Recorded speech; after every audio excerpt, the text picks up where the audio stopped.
This is Teachers Talk Radio, and you are listening live. Good evening and welcome to Teachers Talk Radio. It is Education Tonight. It is Thursday, the 18th of January. It is 7:30 and it is absolutely freezing. Who said climate change wasn't a thing? Somebody goes silly. Tonight we are going to be joined by the wonderful Brent Poland and Adam Spence, and they are going to be talking all about the rise of homeschooling. And at 7:30, Brent Poland has turned up on time. So congratulations, Brent. The New Year's resolution is clearly working very well. While we connect Brent, it's worth me telling you about the show we've just had on Teachers Talk Radio. We've had a fantastic show, the Twilight Show with Nathan Ginn, with Ben Kingston Hughes, and it was all about Ben's book, Sage Education, Why Children Need Joy. And Brent is making some sort of peculiar sound over me, so I'm going to mute him. Well, I'll just tell you very quickly about that show. We had a fantastic show, Ben Kingston Hughes, talking about why children need joy, which is, I know, something that Brent and Adam are particularly passionate about, actually children having joyful experiences. And we looked at what joy actually is, the components of joy. We looked at who joy is for, and the spoiler alert, it's for everyone. We looked at some of the barriers to joyful experiences in schools. We looked at the science of joy. We talked about things like endorphins and dopamine. And of course, we talked about the social aspects of joy. So without further ado, if you want to catch up on that show, by the way, we've got a lovely post out on our website, ttradio.org/post/why-children-need-joy, or just simply go to ttradio.org/blog and find it on there as part of our featured shows posts. But without further ado, to talk about the rise of homeschooling, Brent and Adam. Joy feeling. I think the problem with getting us on time is you end up with Brent shuffling around for a bit. I've just counted the hyphens on that last link. There's a lot of joy. You have to be fair. I think one of the things I was remarking on recently, some of my colleagues over my maybe 3 decades now, it's my 3rd decade teaching, and you're not far behind, is that there used to be a lot more joy in teaching. There used to be a lot more joy in schools. There used to be just a lot more joy, and it's like that thing that you make of it.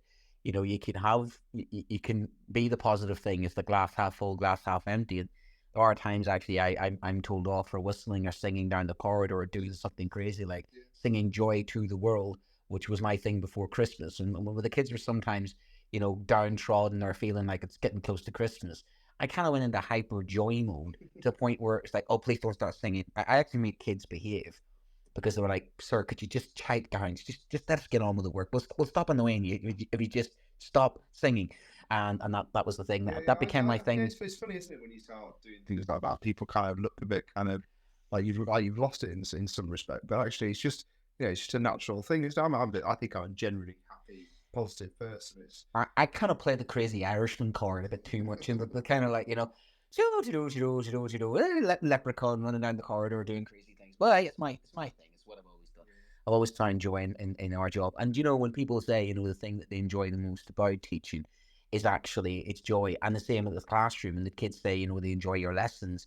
And that is the psychology of it. That, if you can make people happy, if you can actually can make those connections. They always talk about relationships, don't they? Is the key to it. And relationships to be reinforced in the same way that any relationship between any sort of people or even people to animals can be reinforced with that kind of the joy, the joy of a dog going for a walk, and it loves its master for it, the joy of children learning, the joy of us seeing the children learning. And I think we need to get that back into teaching a little bit because it has been knocked out a little bit, or it's the perception, isn't it, that, and there's a lot of people doing a lot of work about mood hoovering. So I think that's a really good piece of work that we can could obviously, So we're gonna get on to today's show. We've got a follow-up on last week's attendance, and we're going to have a deep dive into homeschooling, kind of what's going on, what the patterns, and see if we can come up with some solutions, as always, as it's really hard one, really tough one to follow, but it links to, again, different groups of people being outside of the mainstream, inverted commas, education at the moment. So this show is brought to you in partnership with John Catt Educational, publishing professional development books and resources to support great teaching and learning in schools around the world. Have you checked out their latest releases? You can use the code JCTTR2324 for 20% off your order. Don't miss out. And visit johnkatzbookshop.com to explore the full range of titles and advance your own professional development today. Happy reading. Oh, you're getting cheesy at that. But yeah, to be fair, yeah, they are. To be fair, John Cat are a good publisher. There's so much diversity in their reading material. It's good because, that's the thing with us teachers and pedagogy. We sometimes think we've got it, and then you read something and go, oh, that's a good idea. And some of it sticks, and then some of it you think, no. But that's the thing. Obviously, we need to read it as part of our CPD. Always love Hattie for that, how important, CPD is in professional development. And one of the things, of course, about Teachers Talk Radio is Teachers Talk Radio. We're always looking for new talent. We're always looking for teachers for different experiences. We've got people from all across Europe, from all different stages of their teaching careers, and from all different sort of backgrounds as well, and from primary, secondary, private schools, public schools, and we're a very diverse bunch. I like to call us the Borg, assimilated mind, hive mind of Teachers Talk Radio. So if you do feel like joining us as well, let us know. We're always open for new people coming on. And the beautiful thing is we're just ordinary teachers. I've done 10 periods in a row the last 2 days with the parents evening to 7 o'clock last night. So hopefully my voice lasts to the next hour and a half. Brent, can I interrupt? Yep. This is my week of 2 PPAs. Oh, gosh. I had Tuesday period 2, and my next one and my last one of the week is Friday period 4. Okay, carry on. And I bet you next week, I guarantee you've got one day, probably Monday, where you've got like 3 free periods. And then when you do insets, I had that a week ago. My one day that I get quite a free freeze was taken up by insets, and I'm all right. Monday it's year 13 period 1, 2, and 3. So that it's a different sort of pressure, but it's a really good way to start the week. Yeah, you look at the timetable and that and go, you've got it's always the last 3 years. It's Monday period 1, period 2 has always been double politics, and it will be forever because there's no need to change that part of the timetable. So I'll never have a ropey Key Stage 3 class on a Monday morning. That's my Monday afternoons. Well, do you know what's coming up to the general elections soon? I might have to swing by your school and we might have to. Well, we've got some exciting political news which we might be able to share in the next week or so. But I'm going to keep tight-lipped over here.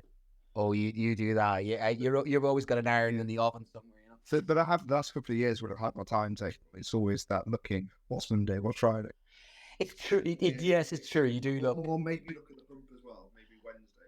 But you always have the double thing. If you have a free last and a Friday, you say to yourself, "Oh, great, last thing on a Friday," but it is the most unproductive time ever. And of course, you gain time when you lose your exam classes, and you see that pattern as well. You always think you're going to get more done, but yeah, some timetables are imbalanced, and it's even when I've got class, like computer classes or alternative curriculums. I'm teaching 3 subjects, and I have one day where I'm in 4 different rooms and 5 different subjects, and by the end of the day, my head is absolutely spinning. So you do sometimes check what rooms you're in, or what you've got, and what kids you've got, and I suppose that's one of the things you try not to do, because you want to walk into a class completely blank and sort of like, yes, I've got my year 9s now, and your heart does sink. You say to yourself, sometimes maybe the issues I might have with that class might be already for the fact I go in ready 5, sort of stressed up and sort of ready to go, like waiting for it, and they're like, oh, here we go.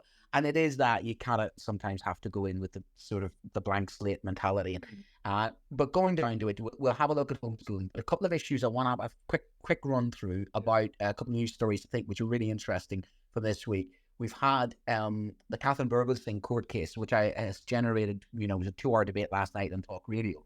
And it was quite interesting that, because I find myself conflicted with that one of, I get trying to protect your ethos of your school, I get trying to not make exceptions, I get it's a successful school, but, denying people the right to practice their religion is, I don't know how you can get past British values on that.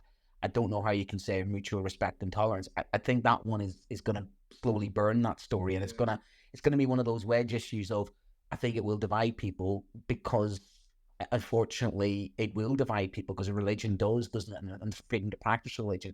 I just think there could have been a compromise there. But I mean, I teach in a faith-based school. People come to our school knowing, even they're not religious, that they are going to say a prayer in the mornings and they don't not do that, but they buy into that. And I get with the secular school that you're trying to protect the secular school, but it's a tricky one, that one, isn't it? Well, where I am as well, obviously the faith of the school population is very important to them, and we are very sympathetic, and we make kind of very good provisions for it. For example, we have a hygiene room, and there are coordinated prayer times. There are members of staff that kind of run them. And actually, one of the delights, I've said it to many members of staff as I pass them, it's wonderful to see a room full of people collectively praying. I look at it and think of the discipline that goes into that, and everything that they're doing. I marvel at it sometimes, thinking this is fantastic. There's an element of mindfulness about that. There is, yeah. There's an element of therapy, mindfulness, taking the moment, taking the temperature down, and I'm, there are people who are non-religious, but then there are people who are, who are non-religious, but are into, breathing exercise and mindfulness exercise. There's a strong correlation for me, between those. Perspective comes in, of kind of what is important, in a day, and it's amazing how, for me, how the young people navigate this in modern society as well, and how they kind of go about it. So, banning, no, So but at the same time, know what's happened there, I understand you want to protect the ethos of your school, and if you choose to go to a school knowing that is the policies of the school. So I find myself conflicted in this because, I want the rights of freedom of people to practice their religion. As a person with a religious background, but I chose to teach in a school of faith. So I would fit in that school. So even when I chose the school I was going to teach in, in my mind, I thought, do I fit in there? Does my ethos fit in there? How does the actual law stand on this in terms of quality? Well, this is the test case, isn't it? Because if in employment law, there would have to be some provision. In employment law, they'd be crucified. Pardon the pun, but they would be. Because I know the companies I've worked have had different faith-based rooms for people to go and observe their practice. And I think that's what the judgment will come down to, because again, I don't know, when you read through the minutiae of the British values agenda, and that schools are Ofsteded in that. And you tell yourself a school that's outstanding in Ofsted, how does that pass those British value tests when it is not being as inclusive? So I think it is complicated, and I do find myself swinging back and forward to going, standing up for the rights of the school, standing up for the ethos of school, fully respect that. Brilliant school for what it's doing with its data, absolutely. But I think it really hits sad when you see threats that being made and things like that, and it's been blown out of proportion. So I am saddened by it, because I think there are more things to be focused on, and I think it could be handled better. But it will be one of those issues that will increase, and I hope they resolve it, and I hope it is resolved amicably. Are you suspicious that the case has kind of almost been deliberately chosen to? Honestly, let's raise it. Let's test. I think let's test this. Well, we had a scenario, didn't we not, where same as the transgender situation, where we saw a parent sending a child in with a recording device, did we not? And then baiting a teacher into certain comments, and then recording it. And then obviously they have their kind of gotcha moment.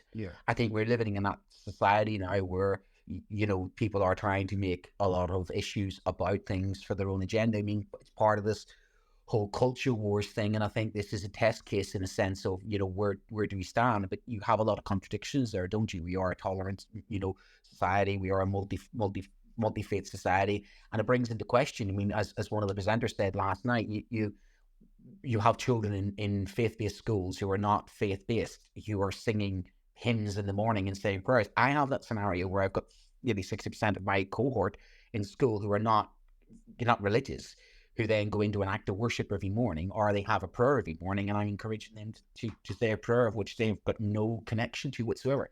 But the thing of it is, that's our ethos, that's our school. When they send their children, the parents send their children to that school, they have to have 10% of the RE curriculum to be a faith-based Catholic school. So, sorry, if you don't want to send your child to a Catholic school and have them have 10% of RE curriculum, and the kids do that, so well, I'm studying RE. Sorry, you're in a Catholic school. But what they get from that is, it's the trade-off of, you get all the other stuff from that. And I suppose in Catherine Bourbon's defense, and can always say that I do defend it, but those parents buy into the fact that their children are in a successful school, and therefore others from other backgrounds, other religious backgrounds, have sacrificed what she suggests is sacrificed some of their liberties in order to buy into that secular ethos, which then their children are successful. So I do get that point. You schools are what they are. Schools represent what the ethos of the school is. The governing bodies need to be behind that. So I do understand why they have drawn that line.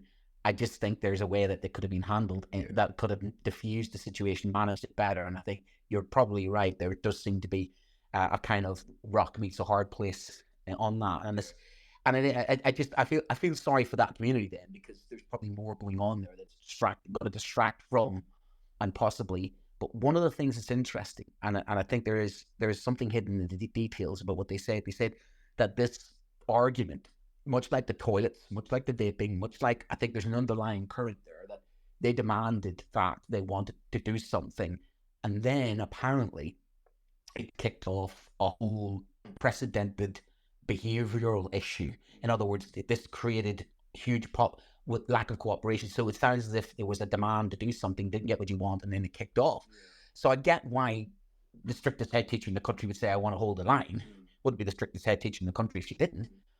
But equally, you're right, it may have been something, we don't know everything, could have been engineered to create that situation. I think a school, again, we've gone back to this before, the school in terms of getting the best out of the learner, wants to make the school as safe for that child as possible. And if part of their safety is to observe their religion within the school day, there's surely got to be some kind of provision that's been to be allowed during the school day for that to happen. Compromise.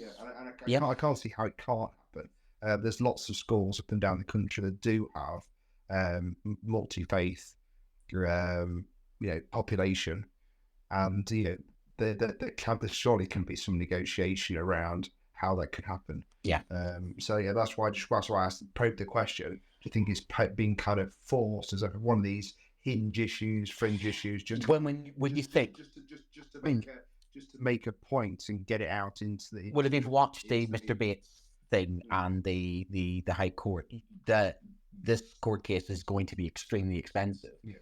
And 30 children seem to have obviously acquired the ability to take that to the High Court. So I would agree with you. I'd say that there is, certain rights groups that will say, we have the fundamental right to religion. And this is something that should underpin, our society here, is that we have the right to freedom of expression, freedom of religion. But you're in an institution, you're right, you're in a school, and that school, this is part of that idea of free schools as well. And it's it's connected to what we're saying here, because you'd have a situation, we're going to talk about homeschooling in a minute, but one of the reasons people homeschool is to say, right, I'm not happy with what my child has been taught. I'm not happy with sex education. I'm not happy with the curriculum. I'm not happy with it. Well, the school essentially said not meeting the needs of the person. And we've said before about, is it time for schools just to become businesses? Well, sometimes they don't do very well, do they? At the thing about meeting their audience or meeting their customer. But I think they're half in, half out. I think schools are half in, half out to a business model, because they're trying to be business models, but actually they forget to talk to their consumers. Because you take some schools, you find that, in the local press, my child's been excluded for this because they're wearing the wrong trainers. They've got a haircut, or the usual face round about May. I love May and June, because there's usually a child sitting there with, going, I've been excluded from my prom. And there's a mother going, it's unfair. It's not fair. My child has been victimized. And you usually have that sad face. And the kids usually got that sad face. And you think, what's little Johnny done to be excluded from his prom? But local news... Because being in school, we know that he's like, they not normally do everything to get him from there. Sometimes there's a staff one, you think, how on earth have they got to these schools? It's like everything's done to kind of get there. So if you don't go to the prom, you are really... Well, September is, my child's been excluded for footwear. You know that, certain times of the year, you look at the newspaper headlines, you go, here it is. Yes, it's the crazy haircut time of the year. Yes, the kids have all been to the barbers, had 50 tram lines, they're all purple, and they've come back and they've forgotten their school's haircut policy, and they're told you're going to be an inclusion until your hair grows out. Yeah. And we all know this, that there is this connection, there's this sort of disconnect that's happening between some schools and their communities. And it seems that they have argued in that sense, the Catholic Publishing side have argued that they want to preserve the secular nature and the cohesion of the schools by ensuring that one group is not given preferential treatment over the other. And schools are trying to be even-handed. And I suppose it's that kind of idea, that ideology, which is quite conservative when you think about it. If you tolerate this, what will be next? Where will it end? Where will it go? And that is that kind of drawing that line and saying, no, we're not going to allow these group of people to dictate to us and tell us what we will do. And you think, it's power, isn't it? It's power games.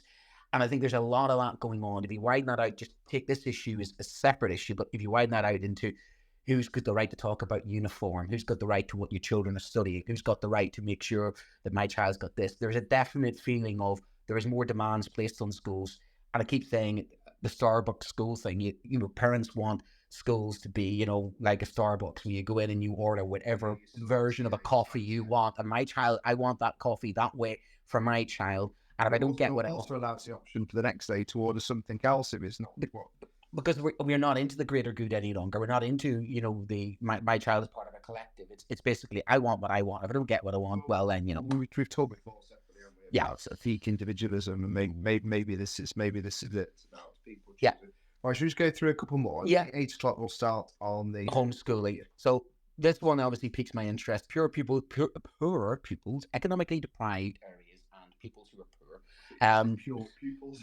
You know, poor, economically deprived pupils from backgrounds of disadvantage are less likely to be admitted to high-performing secondary schools, comprehensive secondary schools, that is. So new studies find that pupils who are poor who are likely to be admitted to comprehensive schools less, and that's come from the Sutton Trust that said over 150 comprehensive schools in England were more socially selective than average grammar schools.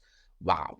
Now, I think if my listeners are being honest, they probably hold a school in your head, hold it in your head, and think, is that school is really good? Is it really good because it has a selective policy? Or is it sort of a way of all the kids go that area and the other kids go to the other area?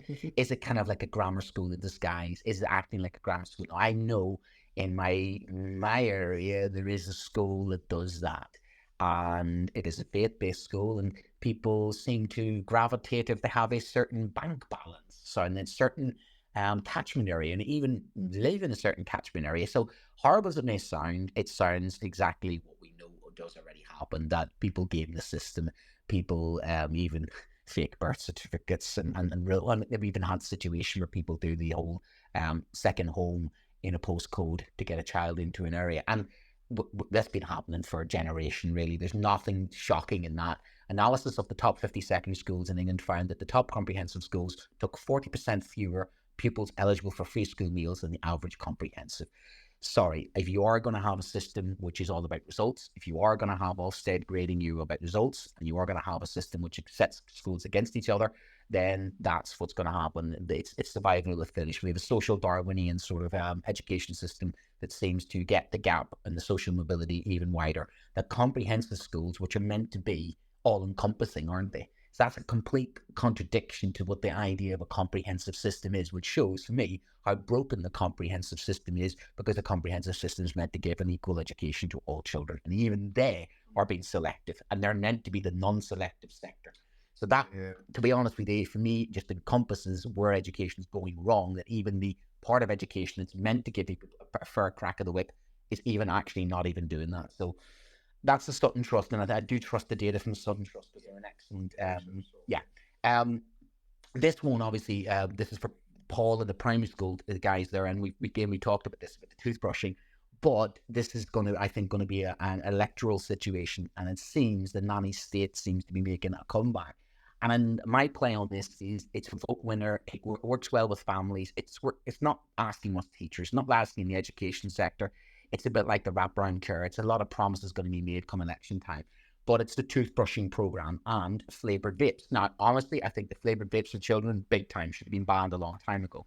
But Keir Starmer has been accused of the nanny state, and what he has said is that a child's health is a societal responsibility as well as a parent's responsibility. So it's a question of where does the state start and where does the parental situation start? Now, a horrible situation that we with the 2-year-old. And then it's a horrible, horrible situation. The funny thing is, the first thing that people have done with that horrible situation is round on the social worker and the local authority. And it's just one of those things. And that one is at United today. And I read through what that social worker actually did. They went beyond their job, went way beyond their job. And I don't know what else they were meant to have done. And they... But it's right that they've opened an inquiry and they'll look into it. Lessons will be learned, etc., etc. But there seems to be an unfortunate pile onto individuals and what they're doing rather than a collective. And just an acknowledgement that it's a tragic situation. Yes, yeah. But actually, people are starting to say, where does the responsibility for the other parent come in, that they hadn't contacted their child at 2 years old or their father from November to January, and yet then goes to the media. And I know it's a horrible situation, and they are grieving. And there's 2 inquiries, isn't it? Because the police have run their own inquiry. But it opens that idea of where does this, why does something happen? Is the first thing that people go for is to go for the social worker, go for the teacher, go for the police, go for the NHS, to go through the hard-working public sector worker who, my God, is probably patching stuff together with probably glue tack. I'd say glue tack at the moment because we're not got glue sticks. So it's really, I think if we are to be the state and we are to be more responsible, we need the resources, we need the manpower, we need the backup rather than being sort of told that we are to be toothbrushing children. And I think that's not what the majority of us in education need to be told, that we're going to be told to be responsible for more things. So, and is it controversial to say that maybe teachers might not be the greatest at what, teeth brushing? I've subjected to some teachers who go, whoa. Well, I know I had some of the teachers back in my day who went, you terrible coffee breath. So yeah, that's what I mean. Like if I say to my kids, what name something about your teachers, they immediately say kind of breath and teeth. And so I don't know. Are you insulting the teachers for having halitosis or something? No, it's just something they said to me today. I was thinking, we were talking about teeth brushing. We were talking about we're the ones that go, teachers are going on brushing teeth. I was thinking, not that. I can think of a few people who I've been taught by in the past, and then they've kind of leaned into to help you. Well, I suppose that's a variation. I suppose there's a variation of we had the healthy eating initiative about 15 years ago. One of my colleagues, he was happily admit that he had 2 dinners a night. The guy was the most unhealthiest individual I've ever known in my life, and was okay with it. And he was a lovely guy, of course. And he stood up and he launched our healthy initiative, and we're kind of looking at each other in the staff room going, seriously, the one person we chose is probably the most unphysically healthy person, and he's standing in front of the children telling them to eat healthy. And I'm thinking, eat healthy? He was at the pub last night having a couple of beers and a Friday breakfast for dinner, and the next day he's telling the children, about healthy eating. So it's, we have to, you're right. I mean, we should practice what we preach, and we try to, because kids do sometimes. I always, the kids turn that up to you and do that thing to you, and they say, but sir, you don't. And it does drive me doolally when the kids go, but you can walk down the corridor, you can do that. And I'm like, I can drive a car, I can smoke a cigarette, I can have an alcoholic drink, you can't. And the one that I would flip around them, and the kids do that, you're this, you're that. You swear at me, you get a day in inclusion, and you get told off. I swear at you, I lose my job. If you want the consequences to be equal, by all means, we can do that. But you'll do 6 hours homework a night when I do 6 hours working next, if you want that equality. And they students sort of realize, actually, yeah, you're all right, sir. It's all right. I don't want to jump on to the main topic. I don't know if, Tom, do you want to just jump in on what you shared on Twitter about the Long Sons Academy in Cambridge, about this kind of supersized classes? Oh, crikey. I did that on my personal account, didn't I? I think, not on TTR, but yeah. What was it? Let me have a quick look and see what I put. It's just about trust that's having trouble retaining staff and now facing kind of supersized classes. Well, it's interesting. Well, but I think but the situation is interesting because it's happening everywhere. It's happening everywhere. Our school, we've put out our 5th advert for a teacher of science since November, and so far I don't think we've had any applicants. 2 years we're waiting for a teacher of science. That's why I was teaching physics last year. So yeah. But yeah, we've got 3 physics teachers, but I think we really need a chemistry teacher at the moment. So I think it's our fault for holding. You, It's hold on, our you, fault you for can train, holding I tell all you the what, you physics can train me as a teachers physics in teacher versus a chemist. But no, it's very interesting because it's a school. What is it? It's Long Sands Academy in Cambridge, and it's lost 8% of its teachers at Christmas. It's got an any strike ballot where 93% are voting in favour of moving to a vote on striking. So 93% in favour of voting on whether to strike on an 81% turnout. And the SUWT is also going to ballot. It's over basically a launch of a new timetable in the final days of the previous term, which saw class sizes in 2-year groups rising with a number of classes shrinking, with teachers leaving. So 9 teachers left at Christmas. And the trust has said, "We are sorry that the timing of the changes has caused concern for some staff. We're keen to work closely with our union colleagues as we make necessary improvements at Long Sands." Now, what's interesting in this case, and why I think it's caught the attention of some people, including myself, is this is the trust where the secondary director said at another secondary school at the start of the year, "If you don't like our policies, you can leave," to the teachers. Which they've done. And the teachers are now voting with their feet. Well, We reap of what we soweth. yeah, but it's not the thing now. I mean, I had a parent even last night, and I said to a parent who wasn't exactly fully cooperating. I said, "What's your alternative here? Do you?" They were complaining about a colleague of mine. We're short of teachers, and I said, we're even short of teachers here. We're doing our best.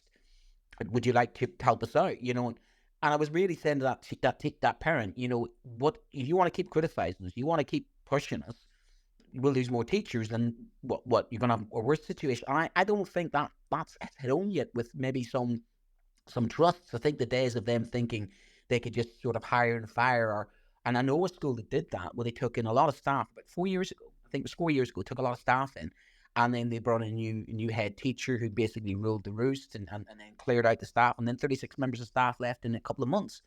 And of course, they could easily be replaced back in those days, but that's just not happening now because people are saying, "Well, I'm not putting up with this. I go somewhere else," and it is leading to large gaps. And especially, it seems that the pattern does show large gaps in certain underperforming areas and deprived areas, which again is another aspect as well.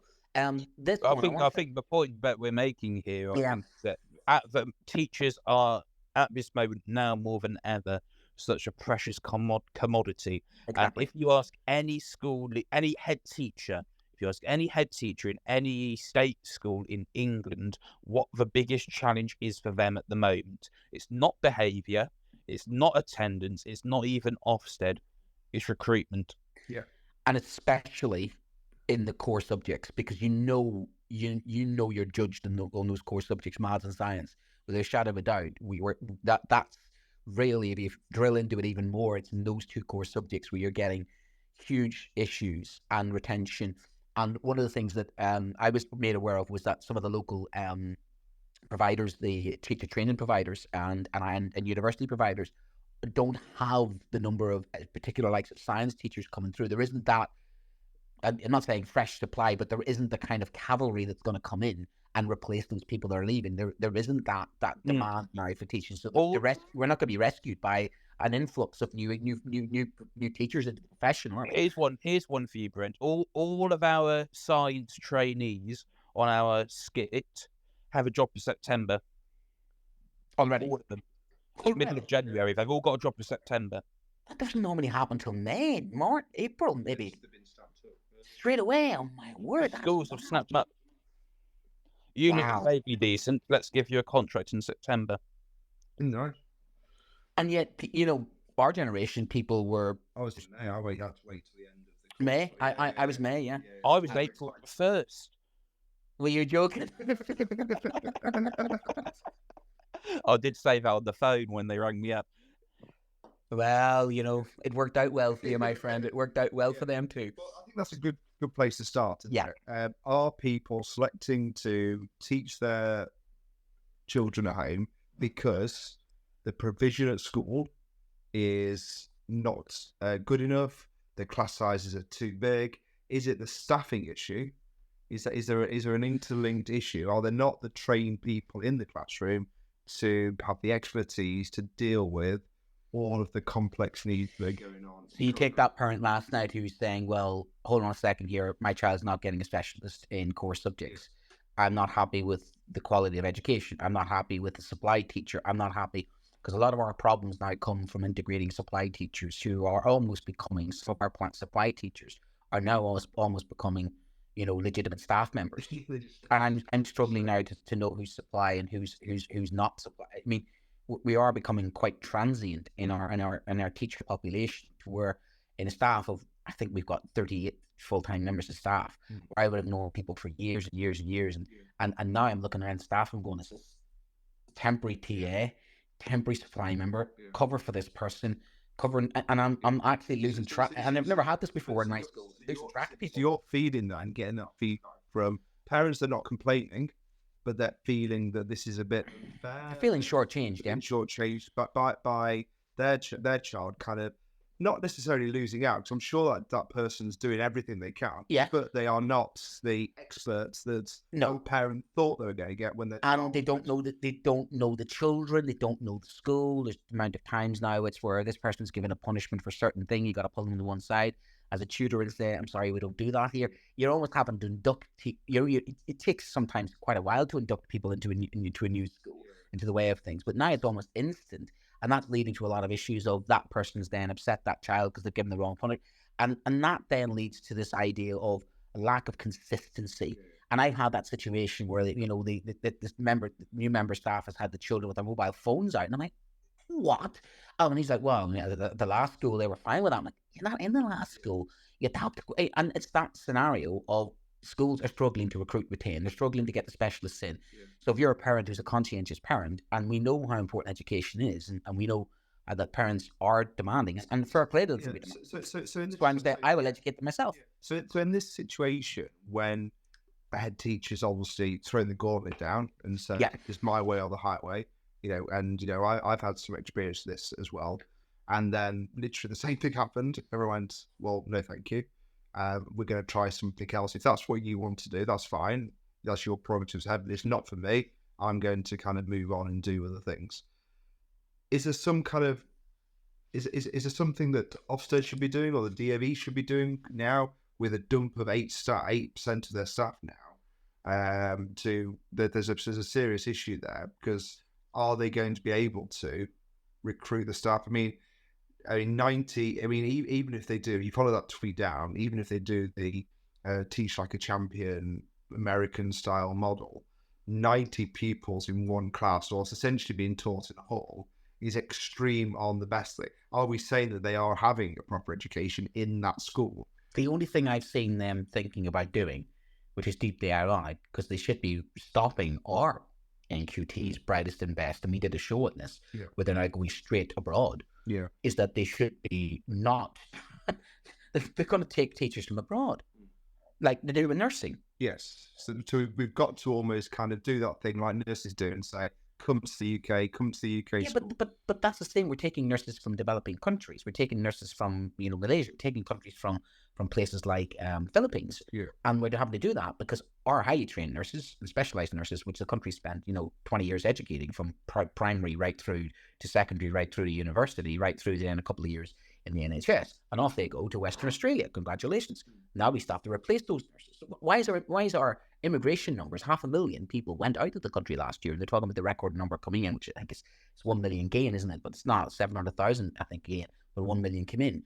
And that's the thing is we this is starting to happen teaching. We're starting to get that labour flows because people are saying, well, I could earn more money. And again, there's been some really good teacher talk radio shows on that. But going back to the homeschooling situation, if you're a conscientious parent, and I think one of the things nobody's mentioned is our generation, our parents, are more educated than we've ever been.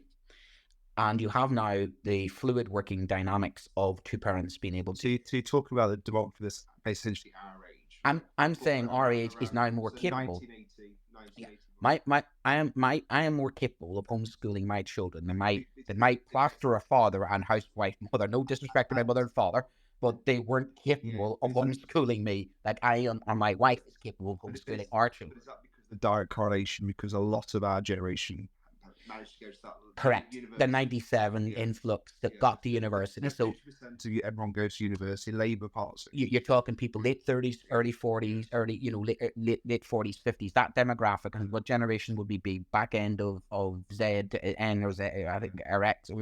Where anybody born in the mid 70s to late 80s, early 90s. And if you take us as parents, I think Generation X and Xer, I think we are, because we're the ones that drink water out of a hose and not worry about health and safety, but still play computer games when we come home. So we're that kind of bridge generation. Definitely not a generation that took 4 litres of water to the classroom. No, we don't. We're not the generation that takes 4 litres of water to the classroom. We just just drank out of 4 litres of water to the classroom just in case that there's a drought in the classroom for an hour. I mean, seriously, the water bottles get bigger. The children, don't have. I don't understand why are people walking around with 4 litres of water? Where are they going? We're going to the desert. It's a classroom, There's a lot of fads that come in. No pencil case these days, but hey, I've got a giant water bottle that costs 20 quid. Some of these water bottles are like, wow, 20 quid for a water. I mean, 20 quid for a water bottle. It's got the fragrance. That's the latest one. My daughter's got this one. We've got it. You've got that one. Yeah, we've kind of been sucked into it. I like what you did. Sucked into it. Yeah. It's the air up. The air up. And then you see the price of those capsules. Where's the subscription? Anyway. We digress. We're marketing. So the 86,200 people. Yeah. They're being homeschooled. We talked last week about, obviously there's another group of students who are just not attending school regularly. Yeah. It's still, in the context of the 10 million students that go to UK schools. Yeah. It's still a small group, but it's a significant group that's grown. It's the pattern. Yeah, it's the pattern. It's the direction of travel. It's the pattern. Post-COVID, this kind of bubble of this market has grown. So that's one of the things we're kind of looking at tonight. So if anyone does have any thoughts, please put your hands up. In a second one, I want to go through the government report in it. I also want to go through the recent couple of news stories about offsetting. And I suppose I want to open this up to the floor as well. I have some concerns about homeschooling and indoctrination. And it's not that I'm suspicious of parents, quite the opposite. I've built a lot of relationships over the years with good parents. However, doing some investigation and digging into some organizations of, let's just say, far-right ideology, are advocating that parents, like-minded parents who want their children to be, let's just put it another way, educated in the way they want to be educated. And I'm trying to be gentle with my phraseology and their ideology. And they have on their websites, advice on how to remove your children from school, advice on homeschooling, and equally a template letter for you to tell the local authority basically to get lost, and how to tell them that you don't need to be inspected, you don't need any oversight. And when I read through their material, as a former citizenship coordinator, a history teacher, it's quite clever. This is the English people. Here's our green and pleasant land. It's quite cringingly sort of like laughable when you look at it. But then is hidden, we are made up of Saxons and we are made up of Celts. And then comes halfway down one of their worksheets is, and English people are white. And you're like, right, there it is. And unfortunately, I do think we're living in that time now with these culture war scenarios, the sex education stories, the religious aspect as well. I think there's a lot of different competing groups out there who network in social media. I'm not saying the Flat Earth Society want to educate their children in Flat Earth, but we are living in that world now where I think it's getting harder for actually legitimate educators to sometimes educate people, because we saw it during COVID where everybody had a PhD in virology, and we're at the stage now where I'm getting people telling you that climate change is a theory. Yeah, good luck to that. That's going to age well. But that's the world we're starting to live in, and that's the bubble of knowledge. And yet school used to be trusted in that sense. We're living in that environment now where there is a lack of trust, a lack of relationships, and it's a perfect storm that's brewing in the sense that we are seeing children then being taken out of mainstream schooling by parents who, every right to educate their child, but I question and I worry about what actually they are educating their children in and for what purpose they're educating their children. And in the echo chamber that we're starting to see in certain parts of the world, I think that's very, very, very, very dangerous. And going back to the case Storm, and there's a connection between what the nanny state thing, Where does the state have a right to say, I'm sorry, but you are brainwashing your own child? I mean, one of the things about school is that, I was teaching the Holocaust today. As a historian, I have to, and I do want to teach about the likes of the Holocaust. But we have people that deny the Holocaust's existence. Let's be honest about that. We have people who have got really radical ideologies, and they send their children into school. And one of the first things we are legally obliged to do is do a kind of my concern, or we have to flag it up. And that's one of the things about schools is schools has done quite well. It's part of the prevent strategy, or part of, all the other things that we're now tasked with doing, social work, etc. Where is the checks and balances and accountability? And where would I'm not saying I don't trust parents, but who would look after those children? And that's not to say that parents can look after their children. I know they can, but equally, school is doing you see what I'm saying? And I don't want to say that. I just worry about that. But let's have a look at our sponsor. We're sponsored by John Catt Education, who are a publisher of professional development books and resources to support great teaching and learning in schools and around the world. Please check out their latest releases, and you can use our code, which is JCTTR2324 for 20% off your order. I'll say it again. It's JCTTR2324 for 20% off your order. So please don't miss out. And you can visit them as well at johncattbookshop.com. And it's John Catt with 2 T's. So JOHNCATTBUOKSHOP. Did that in such a teacher way, didn't I? Yeah. It's like, yeah, that guy that does the legals at the end of the advert. To explore their full range of titles, and then please advance your professional development today. So please have a happy reading at their material as well. So it's John Catt is our sponsor, and I've had a message here, and a message is from Tom Rogers, our good friend. I know you mentioned far right indoctrination as a threat, but also the far right would probably say far left. Yep, far left, absolutely no problem with that, Tom. Good point. In balance, and that would happen both ways. And the same goes for religion, Tom. I'd agree with you completely. It is because I saw that organization before. That's why I went to that as an example. But I'm sure, yes, there is religious indoctrination. There would be anti-vax. There's a story about anti-vaxxing, and that we have a situation with measles currently at the moment because the number of children who are not being vaccinated. We saw again during COVID the amount of misinformation, the amount of, I suppose, we are living in a world of misinformation. This is, to be honest, fake news and what would I call it? Conspiracy theories. Well, we also conspiracy theories, because we're in the game that we've got to hold our hands up as a profession. I don't think we do a great deal at the minute to really teach about kind of bias and reliable sources. I think that part of the ICT curriculum I used to has kind of dripped off a little bit again because of staff shortages and recruitment issues. Yeah. So according to the Commons Library, they did a report on why parents may choose to home educate. The top one, as you mentioned, there is ideological and philosophical reasons. Religious and cultural beliefs are there as well, interesting on kind of what we were saying earlier. But the third one, which you kind of just alluded to, is the dissatisfaction in the school system and some of the points we brought up last week on in the Jennings article in The Guardian. So you think there's a cross-reference and a correlation between attendance? I'd agree with that. I think that's a fair hypothesis that, as attendance seems to become more of an issue, homeschooling seems to increase. I'm sure somebody could do a curve on that. Just before we talk about attendance, Andy Byers, the head at Framwell Gate School in Durham, sent an interesting letter out to parents this week. I'm sure a lot of head teachers have kind of thought about doing this, but haven't actually pressed the buttons on it. I know that it's been mentioned. He's put that on his letter that today was an unremarkable Wednesday in the second week back after a 2-week holiday. 10% of our students were absent from schools. 17% of our year 11s, those most important examination years of their life, are absent.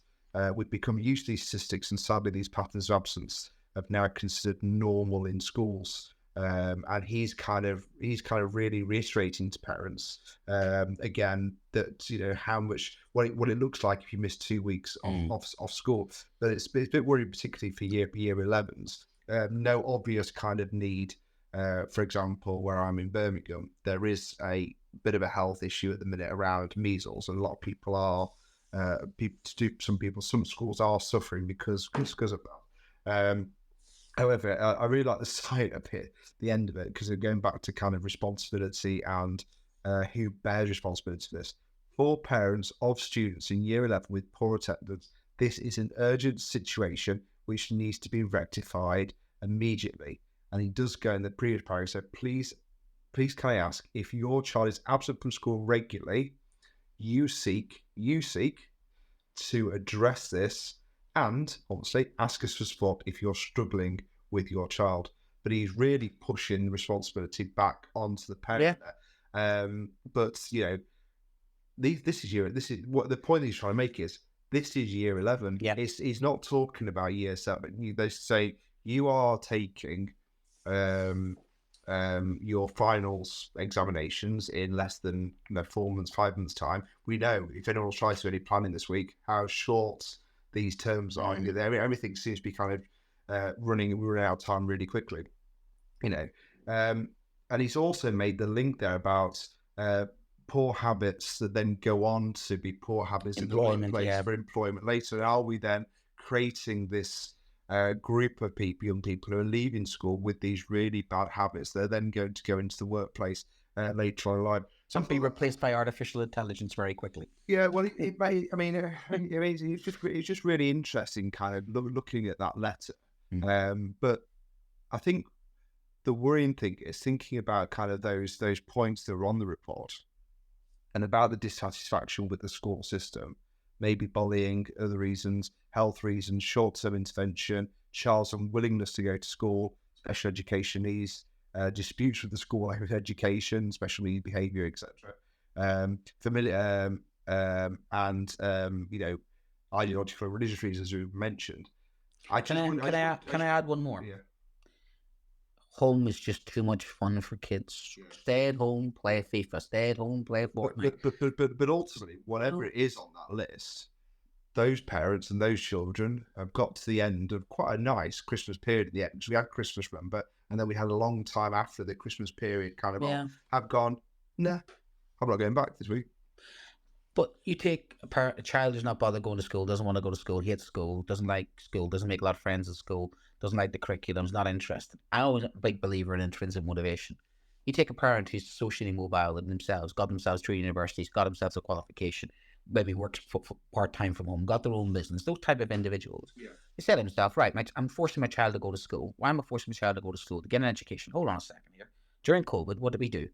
I had parents sitting in the background of my lessons, and some of them actually, thankfully, chipped into my lessons. One parent in particular was fantastic. Actually, Tom HB's got a laugh. He knows exactly who I'm talking about, and I actually really like that parent sitting in because they actually chipped in and helped me with a lesson. And I thought to myself, actually, I'd have them as a TA any day.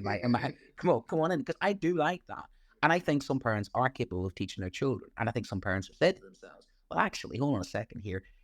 If my child doesn't want to go to school and school's not for them and school isn't as attractive as it used to be, or I've not got a relationship with school and it doesn't have the staff that it has, why shouldn't I educate it? And now I think what happens is people talk to other people and then they know somebody who knows somebody who's doing home education, or they get on the internet and they find like a support group for, are you thinking of home educating your kids? Because we've actually encouraged that with remote learning, didn't we? We showed how you can educate your children outside school.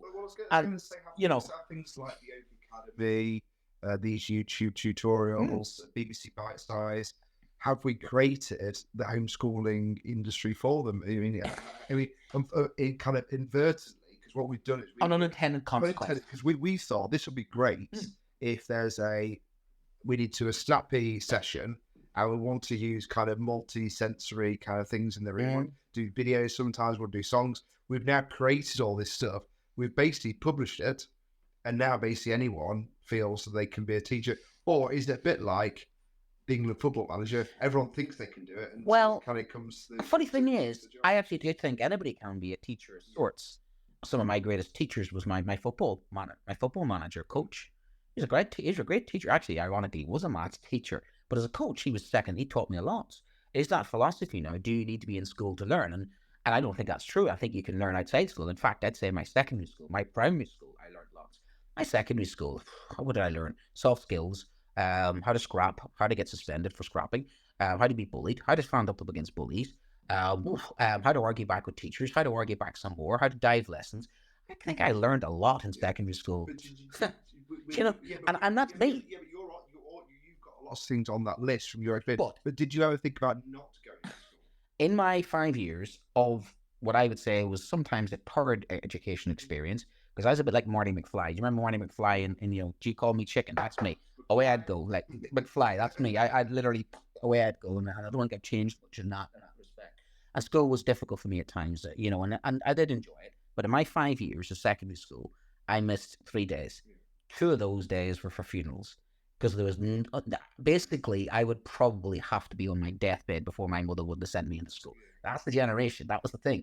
It was, I've got a sniffle here. And I remember sitting in class one day and the teacher actually sending me to get some water because my chest was so bad, I literally couldn't speak. So she sent me to get water. And the teacher turned and says, "You shouldn't be in school, Brent. What are you doing in school? Mum sent me to school. Why'd you send you to school?" Now, I got an attendance award 3 times, 100% attendance. I still got them somewhere. People used to get 100% attendance for school. I wonder, actually, to the floor, does any school give out 100% attendance awards? Because that used to be a thing, didn't it? It used to be prize giving evening. It was like most improved student, most improved this, the award for this, award for sport. And here's the list of kids who have 100% attendance. But now it's kind of like, well, that contract, I think that's what the outgoing Ofsted guru, and I don't always agree with it. It was one thing I think she actually had right. The social contract seems to be weakening and broken. And as a result of the social contract being weakened and broken, I think the pull of school, you take it from I take it from a migration point of view, push and pull. People are pulled one way, pushed another way. Mm-hmm. I think our kids are pulled more home, and I think their parents are more at home because jobs now are more at home. They're working from home. I think the home has become more the central hub. And now you don't need to go to school to have your friends, because that was one of the reasons I went to school, because I'd see my mates play some football.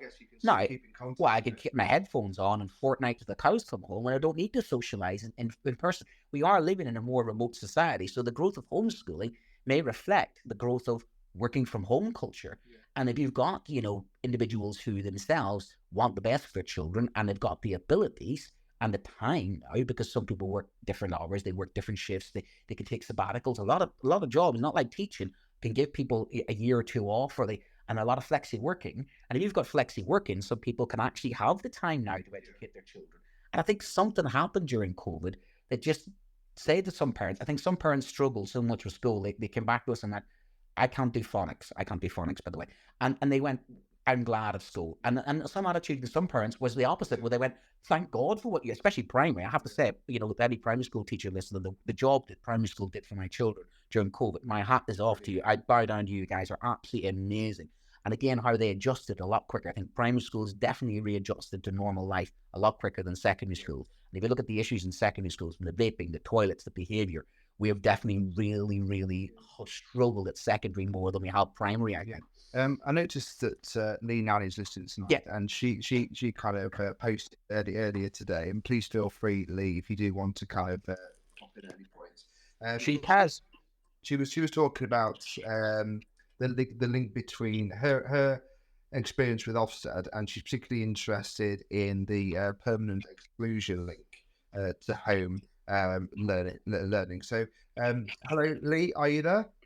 Would you like? I am. Can you hear me?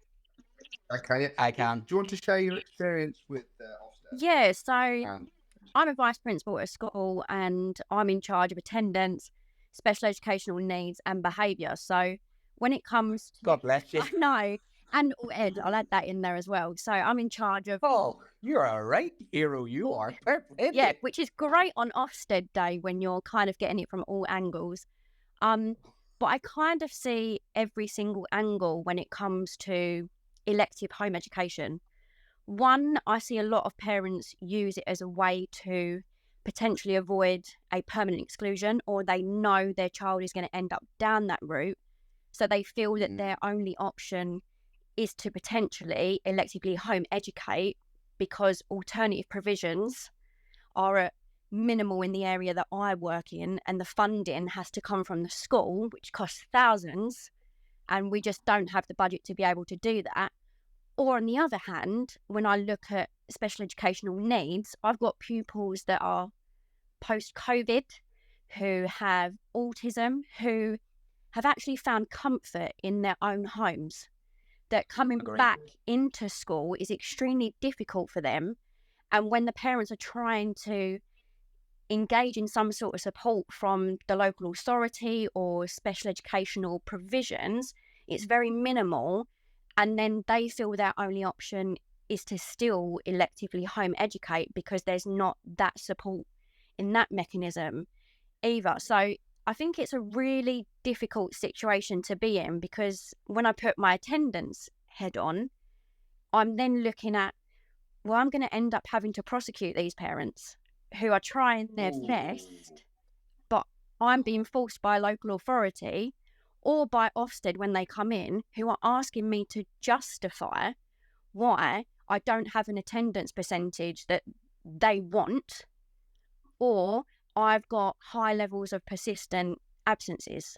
So I'm kind of in a difficult situation where, in one sense, my attendance head kind of forces parents into elective home education sometimes, because they feel that's the only way to get out of prosecution, because one, they can't get medical evidence from GPs because the services for children for mental health at the moment, 18-month waiting list. So they can't get any medical evidence to support themselves.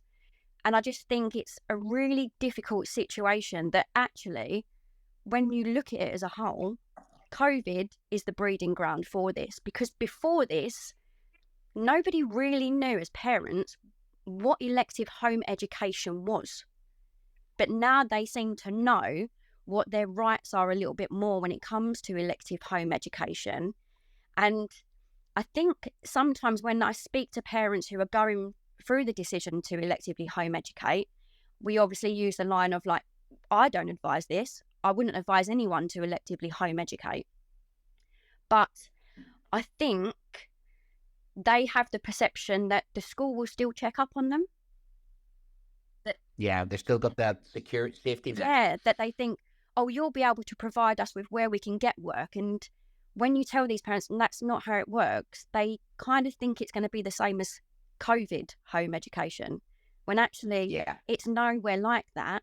And you're on your own, basically, aren't they? Yeah, and one sense, I think some parents like that because they know they're not going to get checked up on.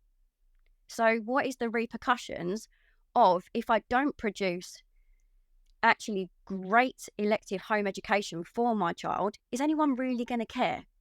I've got people off my back. I haven't got anyone potentially prosecuting me.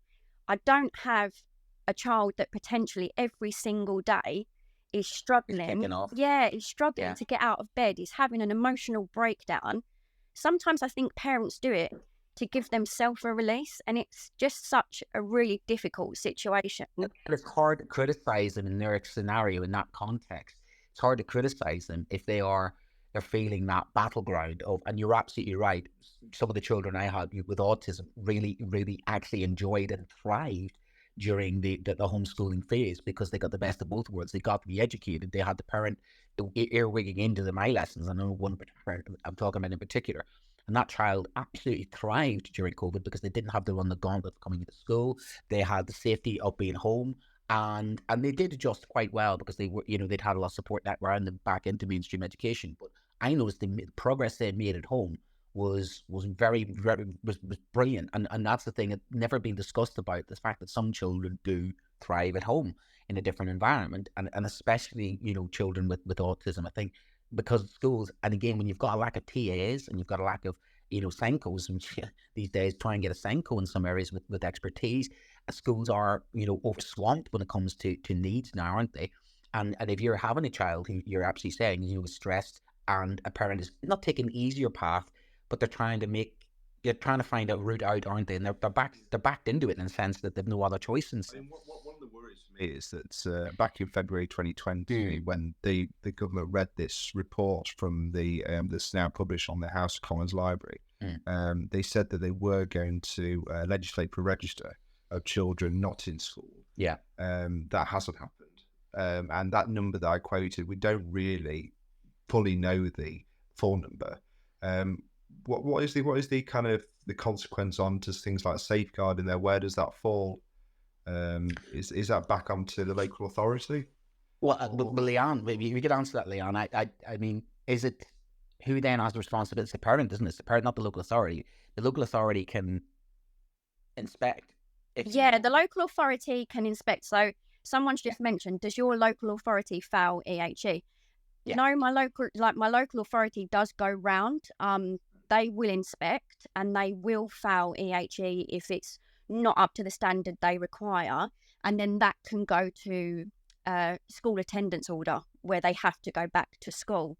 But the problem you've got there as well is poor local authorities are inundated with EHE requests that how do they go round in the 18 months that they've got to inspect when you've potentially in one term got hundreds in your borough that are EHE in at one time. It's extremely difficult to be able to potentially manage that safeguarding element as well to ensure that they are getting quality EHE on both parts in terms of the parents being able to do the home education correctly and the local authority being able to inspect it. It's extremely difficult. I actually think the local authority that I work in work above and beyond and will try their best to ensure that this is the right decision for the child. They'll come back to the school and discuss it with us. They make sure that we send packs out before parents decide to make this decision so they know exactly what it entails.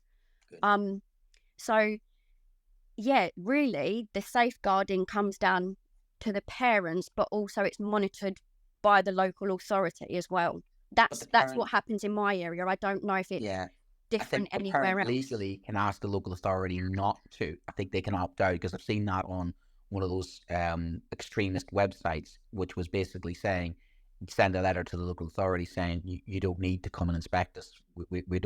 You're not need. So I think again the parent has the right to reject the local authority coming around, and it's bad that your local authority does, but we know some local authorities are facing bankruptcy at the moment and their resources are absolutely stretched, and it's that inconsistency. Some local authorities will, some local authorities don't. It's like the same with everything. It's postcode lottery with absolutely everything. Can I ask you a question, Leanne? I think your opinion on this one. And I think I know where you're going to go with this. I think I can predict, but I'll ask you it anyway. Lord Nash, the former Minister of Department of Education, said that homeschooling parents should be inspected by Ofsted. Lord Nash, who runs the Future Academy, said he believed that more 100,000 children were being home educated, adding, I'd be surprised if more than 20,000 families are really competent in doing so. So he's reckoning only 1 in 5 of the homeschooling parents are actually properly homeschooling. Which is his opinion. I don't know where he's got that figure from, but that's what his opinion is. Local authorities have very small powers of inspection, and there are concerns about serious safeguarding issues. He was speaking to Bridget Phillipson, ironically, and the Shadow Education Secretary, who announced that Labour would introduce a register of homeschooling educating families. So Nash said he supported Phillipson's plans for a register, but believed the regulations should go further, and said parents should be inspected, and this could be introduced at the same time. He said local authorities currently do not inspect home education parents unless they suspected there was a serious safeguarding problem. He added, by the time it comes to court, parents have lawyers. Home education lobby is very well organised, and the number of people who are very capable of educating their children home, but the numbers have shot up to more than 100,000 in the last few years. So what's your take on that situation about the register of parents, and also that parents should be Ofsted? What do you what's your I just about cope with Ofsted, so I don't actually know how parents would cope with Ofsted. So for me, that's a no-go area. I think in terms of a register of who's actually doing home education would be a good idea, but I think inspections is extremely difficult. When I was inspected and I was asked about my EHEs, it was, well, it's a very much a concern because it kind of looks like you're off-rolling. And I was trying to explain to him that, no, this isn't off-rolling. This is what is happening nationally at this moment in time, post-COVID. So, no, I wouldn't put anyone through Ofsted. I think probably Tom knows my views on Ofsted through my tweets that I put down. So, but could you imagine that? Could you imagine that going up to a parent like, you had to do your job right, or we're going to send Ofsted, right? I mean, it's not flipping it right the other way when you think about it, because it's Ofsted usually sent in by parents. I guess what you were saying about some schools end up almost by proxy selecting. Maybe there's some students or parents that feel actually when they've been to these open days that this school just isn't going to be supportive. And the schools Yeah. can kind of almost like sell that side of it because they don't really want to. I know it sounds horrible, but to do it, there's some schools that I can think of in my local area that don't have a great reputation around SEND.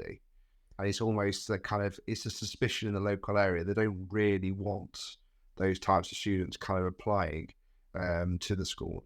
So is that kind of like, I'm sorry, we can't meet your needs.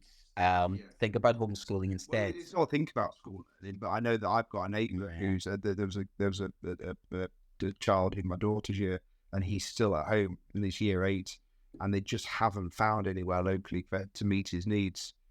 So they are homeschooling, but they don't want to.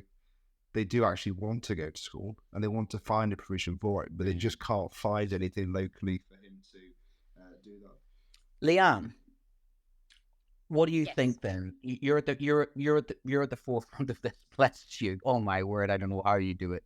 You are really at the forefront of this, both attendance and that. How would you solve it then? What would you say if you had Bridget Phillipson, you had the education secretary, you had a decent bit of, not just a bit of money, and you say, right, what can we do? What can schools do to help homeschooling? What can schools do to improve attendance? So, because the two are connected, aren't they? We're saying they're connected, and SEND is connected as well. Because I think things are obviously getting more sort of connected in that aspect of attendance, school, SEND, the lack of recruitment, retention. Because it's a Gordian knot, isn't it, at the moment, schools? Because what do we fix first? So let's talk at homeschooling and attendance. How could we fix what's going on? I think it's mainly everywhere is to do with funding. It's about that element of funding and what we can do. I know they've brought in those attendance hubs that are potentially coming up. I still, as a VP of attendance, are struggling to understand how they are actually going to work. Then you're a VP of attendance. You're trying to forget that we're in trouble already. Well, God, that's not going to go well, is it? If you're struggling, and what's parents going to say? What's everybody else going to say? Maybe they need to explain it better. I think that's what it is. I think there just needs to be clarity around what the attendance hubs potentially are going to involve. Because I think if they are used in the correct way, that will really help schools. I think funding around having more individuals in school that can help with attendance. My school alone has over 1,500 pupils. We have 2 attendance officers. Because of potential funding, also the interest around attendance from staff members, understanding the impact of it. So I think there needs to be a lot more training around attendance, and rather than it being potentially prosecution and going down those routes, having that inclusive attendance method rather than actually looking at national figures all the time. Like, we need to be at 95%. We need to be at this point. PP should be at this percentage. Yeah. It needs to be focused on the individual. It's got to be taken in context of the setting of the area. But you're really sort of saying is more carrot, less stick, basically. Because but we said last week, didn't we? Yeah. As this with like tolerant to school rules. Yeah.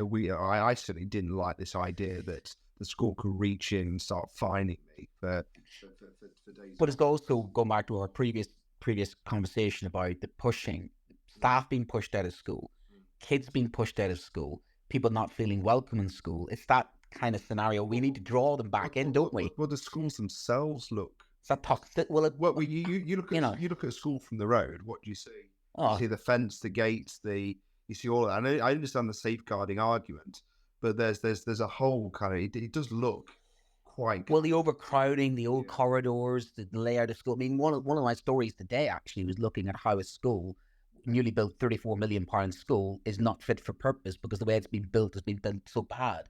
It's led to behavioural problems. So you're absolutely right. The physical makeup of the school, I think the actual ethos of the school, the welcoming nature of the school, I think schools have become, I don't know if you agree with me, Leanne, I think schools have become more toxic in that sense, more aggressive, more, and we have had to, your situation, you want to be compassionate, you want to be kind, you want to help these people, but you're caught between a rock and a hard place. Because they don't look like welcoming faces at the minute, do they? The look of the school doesn't look like a welcome, whereas when you talk about primary schools, they do have, they're very different, softer feel. But there's also, as behaviour in some schools gets more out of control, it's a kind of,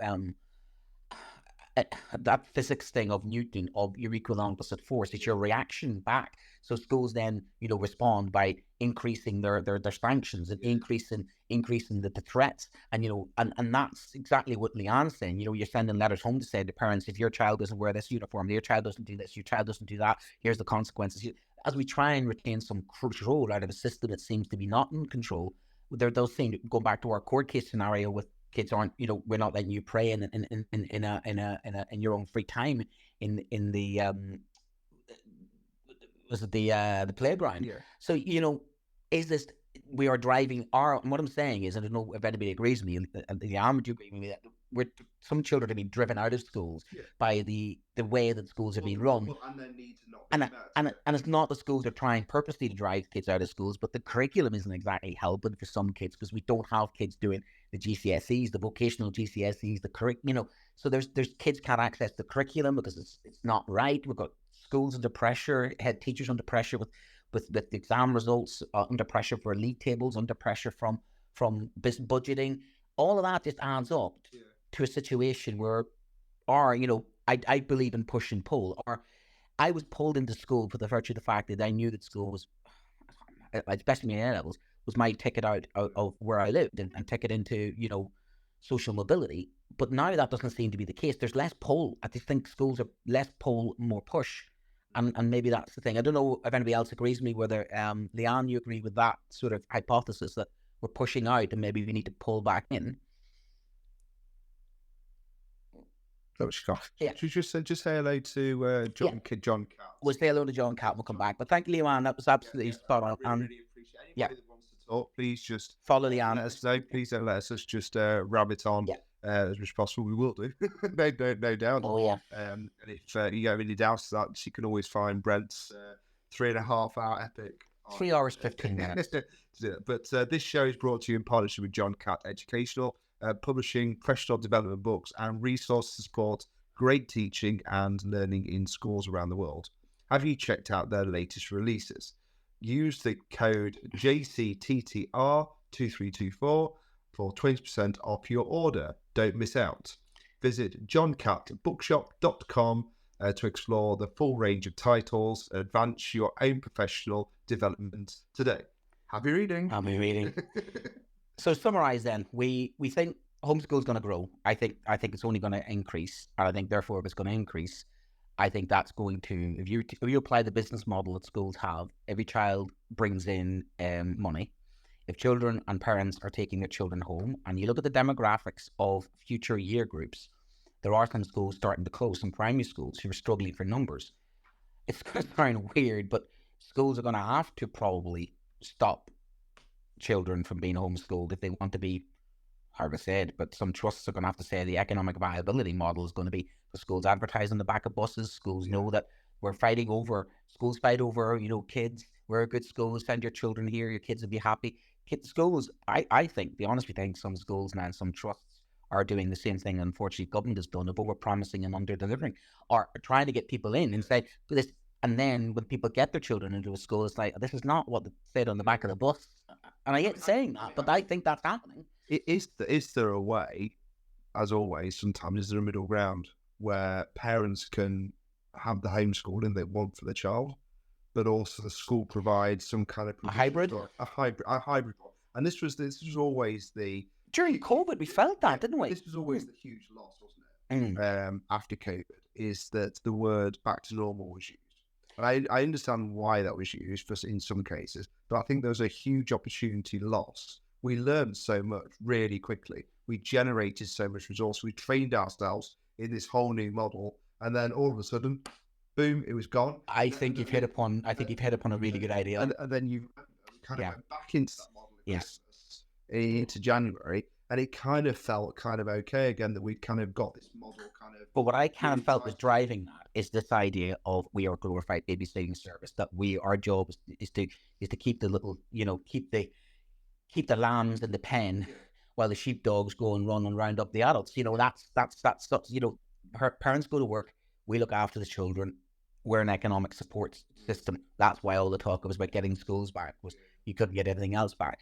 In that flexible model, that doesn't support the economy in the same way, because that means parents' productivity. If parents are at home, I think the government's not going to want too many kids to be homeschooled, because they might think, stops productivity. Because you saw such a drive. Here's a parallel. There's such a drive, and you have William Rees-Mogg or Jacob Rees-Mogg and some of the other cabinet ministers, especially to the civil service, saying, get out of home and get back into your offices. Get back into your offices, and get back into your offices. And I do think there is the cat's out of the bag, and I think Leanne's absolutely right.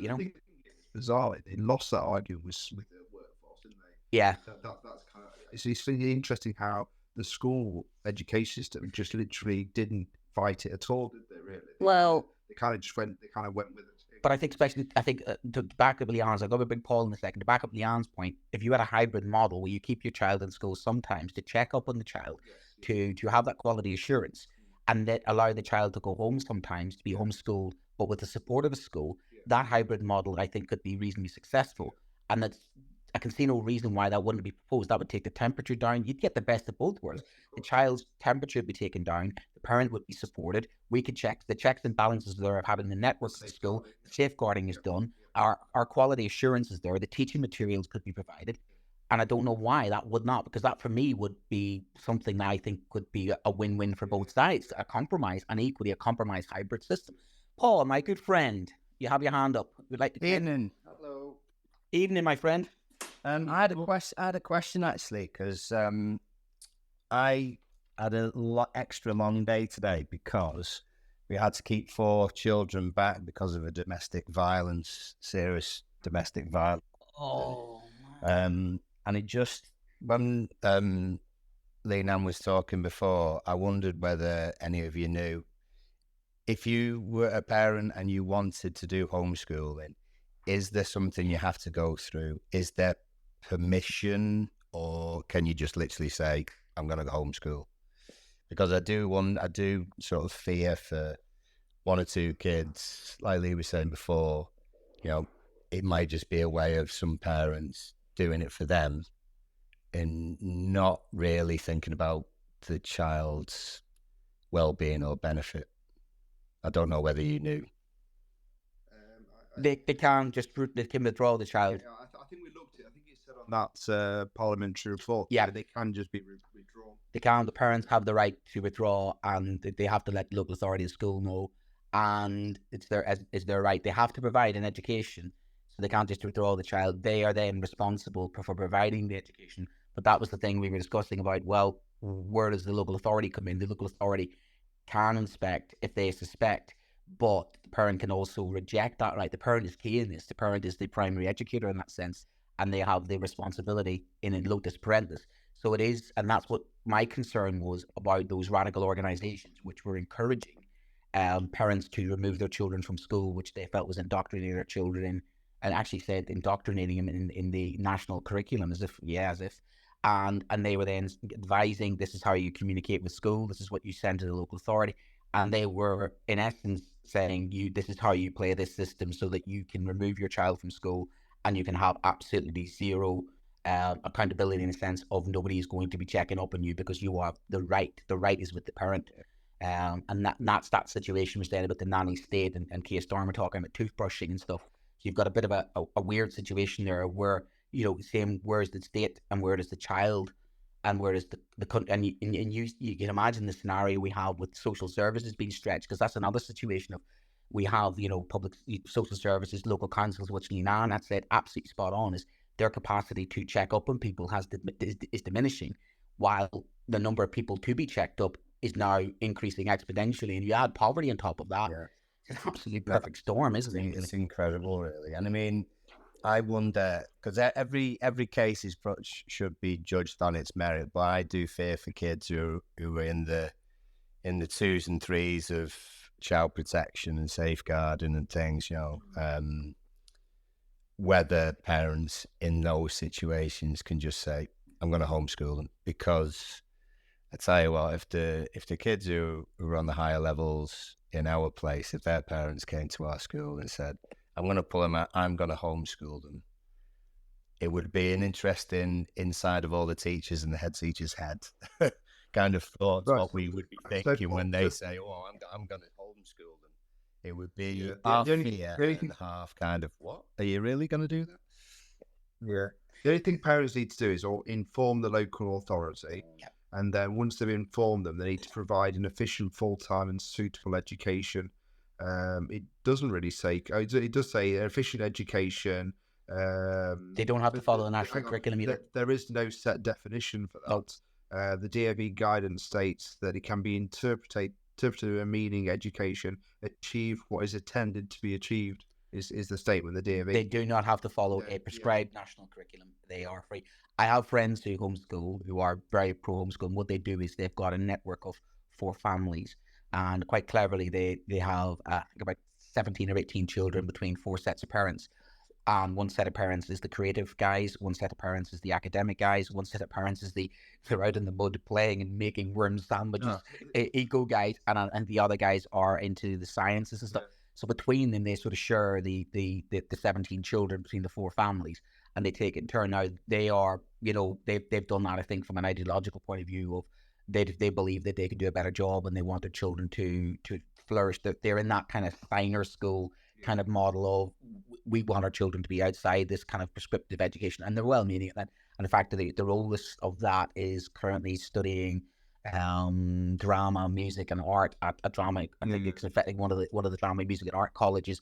And Mum's always saying one of the reasons for that is because she was able to take him to things that you wouldn't have been able to do during school, i.e. they were able to go out during the day. And I used to see their posts coming up on social media, like they were taking the kids to museums during the week and stuff that normal schools wouldn't be able to do. They're well-meaning, and they're well-meaning individuals who know what they're doing, and that's my thing. And not all homeschoolers would be.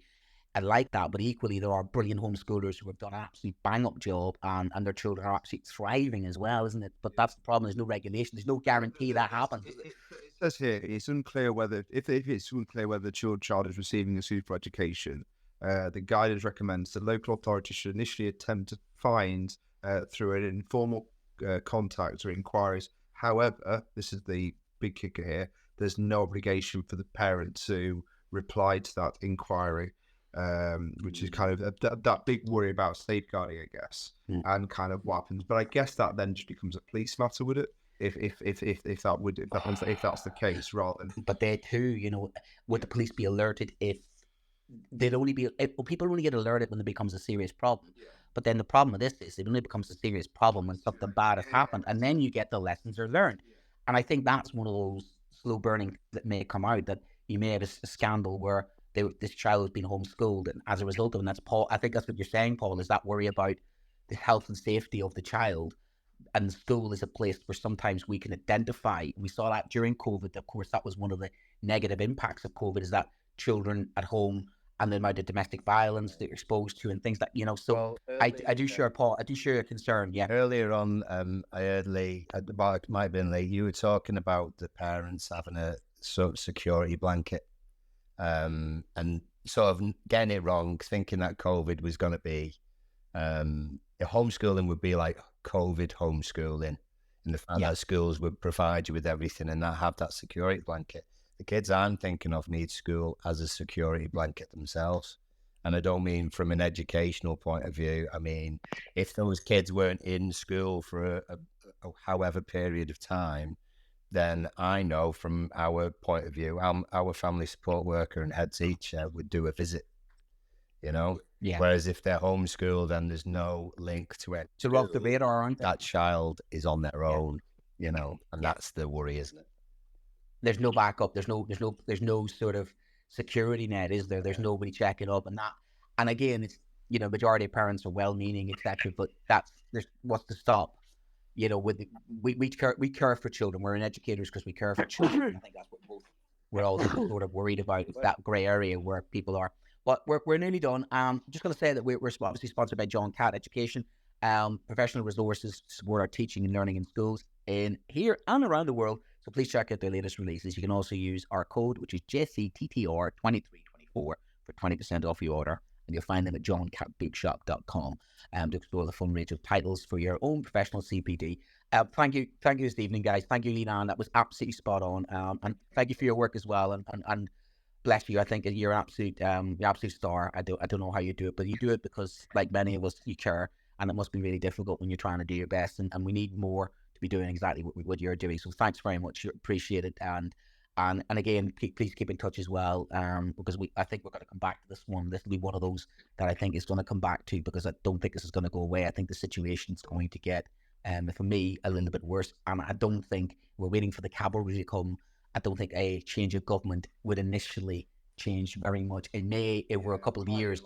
I think it's, we're going to see, unless the funding, I think you're absolutely right about the funding. We are screaming for funding, but not just that, the funding needs to come for the mental health. My wife is a mental health professional, and I can tell you they are absolutely on their knees. It mirrors exactly what is going on in school across that sector as well. And when you hear things about we're going to send a mental health professional into school, first thing I'm going, where are they going to get them from? Because they're going private. They're all going private, and they're walking too. So I think, like us, the social services, the mental health professionals, teachers, we're all in the same situation now, and we're all fighting that battle as much as we can.